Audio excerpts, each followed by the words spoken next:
Assalamualaikum warahmatullahi wabarakatuh. Anak-anakku kelas 6 yang hebat, yang soleh-solehah. Alhamdulillah hari ini kita bertemu kembali dalam mata pelajaran tematik tema 7 kepemimpinan dengan muatan IPS. Materi kita kali ini adalah peran Indonesia di bidang ekonomi dalam organisasi ASEAN. Anak-anak, bagaimana kabarnya hari ini? Alhamdulillah, semoga sehat-sehat selalu. Nah, sebelum pembelajaran kita mulai, marilah kita berdoa dengan membaca basmalah bersama-sama. Bismillahirrahmanirrahim. Tujuan pembelajaran kita kali ini adalah siswa dapat menjelaskan peran Indonesia di bidang ekonomi dalam organisasi ASEAN.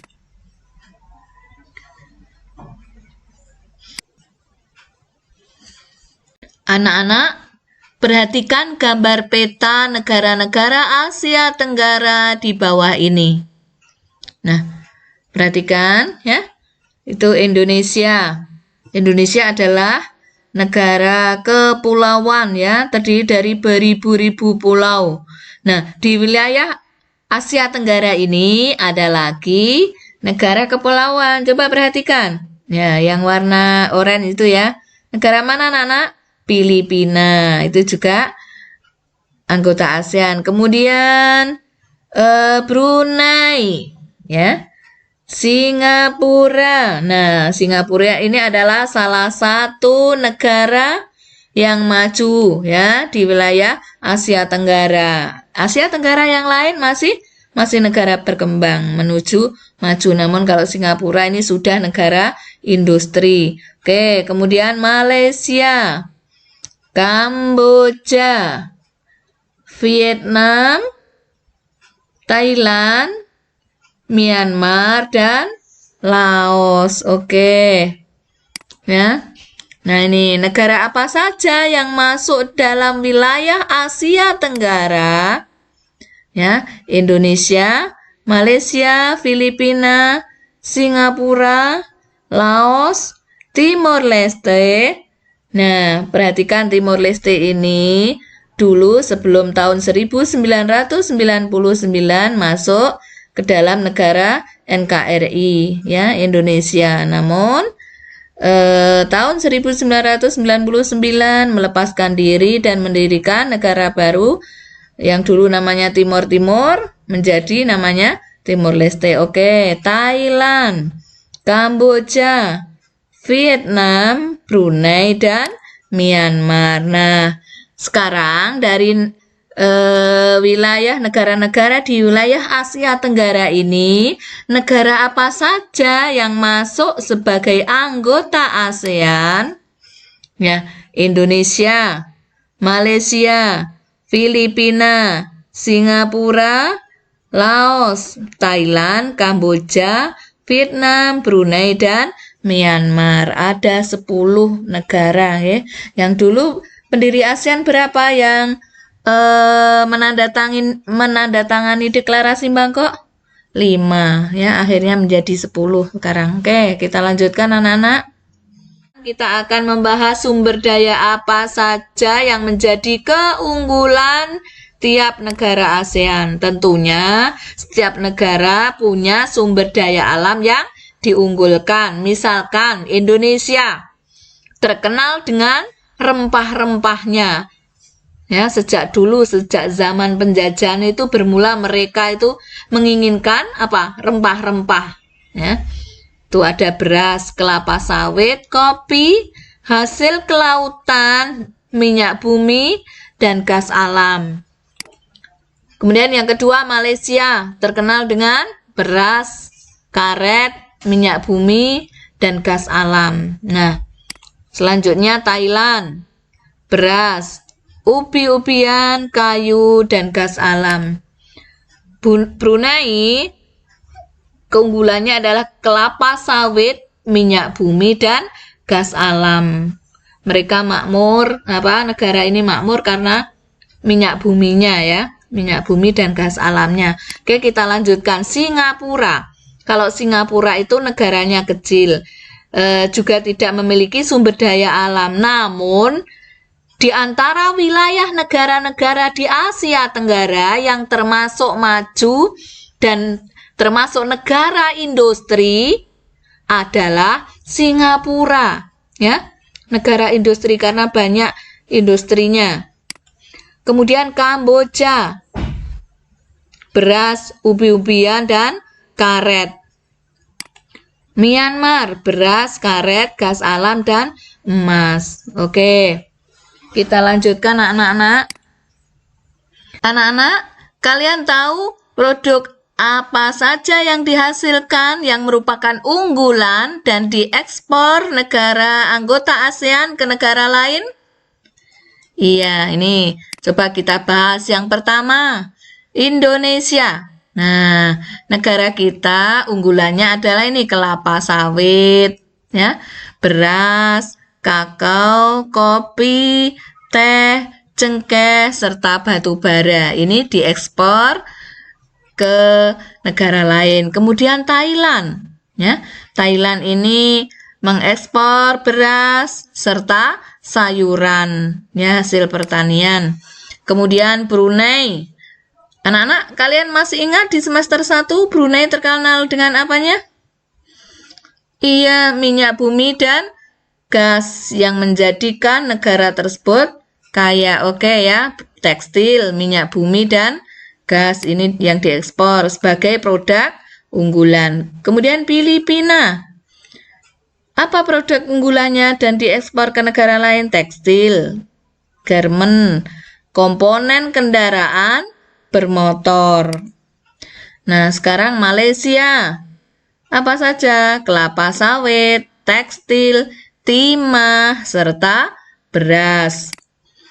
Sedangkan Singapura yang merupakan negara industri, ya, ini mengekspor mesin industri, kemudian pakaian, komponen elektronik, ya. Kemudian Kamboja, nah ini pakaian, sepatu, karet, tembakau, kedelai ini sebagai produk unggulan dan diekspor ke lain negara. Kemudian Laos. Laos, produk unggulannya apa? Beras, tembakau, kopi, kayu olahan, serta timah. Nah, sekarang Myanmar. Apa saja produk unggulannya? Kayu jati, minyak bumi, serta batu permata. Masih ada lagi Vietnam. Kalian tahu produknya apa saja? Iya, produk kelautan, minyak mentah, beras, serta kopi. Nah, kalau kalian perhatikan, negara-negara di wilayah Asia Tenggara atau negara-negara di anggota ASEAN ini kebanyakan adalah apa? Petani dan kebun. Kecuali mana anak-anak? Singapura yang merupakan negara industri. Oke. Sekarang produk yang diimpor setiap negara ASEAN. Kalau tadi ekspor ya keluar, sekarang import ya dari negara lain masuk ke negaranya, itu import. Indonesia mengimpor apa saja dari luar negeri, yaitu beras dan jagung. Dari mana? Dari Thailand. Ya. Thailand itu lumbung dunia. Oke. Malaysia. Apa Malaysia yang diimpor dari luar negeri? Yaitu kayu dan pakaian jadi. Dari mana? Dari Myanmar. Kemudian Kamboja. Kamboja impor peralatan pertanian dan bahan bakar dari Thailand dan negara lain. Nah, sekarang Thailand. Yang Thailand tadi produk besarnya apa? Beras. Nah, ini impor peralatan elektronik, besi, dan baja dari Jepang. Brunei. Penghasil apa anak-anak terbesar di Brunei? Minyak bumi dan gas. Nah, Brunei mengimpor mesin, produk baja, besi, perangkat elektronik dari Amerika. Kita lanjutkan. Peran Indonesia dalam bidang ekonomi di ASEAN. Apa saja peran Indonesia? Yang pertama, mendukung terbentuknya masyarakat ekonomi ASEAN atau disingkat MEA. Nah, ini pada semester 1 sudah kita bahas, ya. Yang kedua, ikut serta berperan dalam lumbung padi ASEAN. Kemudian melakukan kerjasama di sektor industri, salah satunya ASEAN Aceh Fertilizer Project. Ini ya. Kemudian Indonesia sebagai salah satu pelopor dan pendiri organisasi kerjasama ekonomi antar negara. Kemudian Indonesia sebagai tuan rumah KTT ASEAN, konferensi tingkat tinggi ASEAN. Itu ya. Kita lanjutkan. Nah, sekarang sejarah ASEAN. Pada tanggal 8 Agustus 1967 di Bangkok, Thailand, sebanyak 5 wakil negara Asia Tenggara mengadakan pertemuan menindaklanjuti deklarasi bersama yang disebut apa Nana? Deklarasi Bangkok. Nah, kelima wakil negara yaitu Menteri Luar Negeri Indonesia yang diwakili oleh Adam Malik. Perdana Menteri merangkap Menteri Pertahanan dan Menteri Pembangunan Nasional Malaysia Tun Abdul Razak. Nah, sekarang dari Filipina Menteri Luar Negeri yaitu Narcisco Ramos. Sedangkan Menteri Luar Negeri Singapura S. Rajaratnam dan Menteri Luar Negeri Thailand Tanat Koman. Nah, itulah wakil-wakil untuk mengadakan apa? Deklarasi Bangkok. Pada pertemuan ini kelima wakil negara menandatangani deklarasi ASEAN atau The ASEAN Declaration atau deklarasi Bangkok. Nah, ini sebagai apa? Berdirinya ASEAN. Tanggal berapa, Nana? 8 Agustus 1967 itu berdirinya ASEAN. Oke, kita lanjutkan. Tujuan ASEAN dalam deklarasi Bangkok. Yang pertama, tujuan ASEAN apa? Mempercepat pertumbuhan ekonomi, kemajuan sosial, dan perkembangan kebudayaan di kawasan Asia Tenggara. Yang kedua, meningkatkan perdamaian dan stabilitas regional. Yang ketiga, meningkatkan kerjasama dan saling membantu untuk kepentingan bersama di bidang ekonomi, sosial, teknik, ilmu pengetahuan, dan administrasi. Yang keempat, memelihara kerjasama yang erat di tengah-tengah dengan organisasi regional dan internasional yang ada. Nah, kemudian tujuan ASEAN yang kelima adalah meningkatkan kerjasama untuk memajukan pendidikan, latihan, dan penelitian di kawasan Asia Tenggara. Nah, sekarang sumbangsih apa dari Indonesia di lingkup ASEAN? Indonesia ikut mendorong penguatan kerjasama keamanan maritim atau kelautan. Yang kedua, berperan memastikan sentralitas ASEAN. Kemudian sebagai pendorong upaya dan kerjasama penanganan terorisme, radikalisme, dan violent ekstremis. Yang keempat, sebagai tuan rumah penyelenggara konferensi tingkat tinggi atau KTT ASEAN.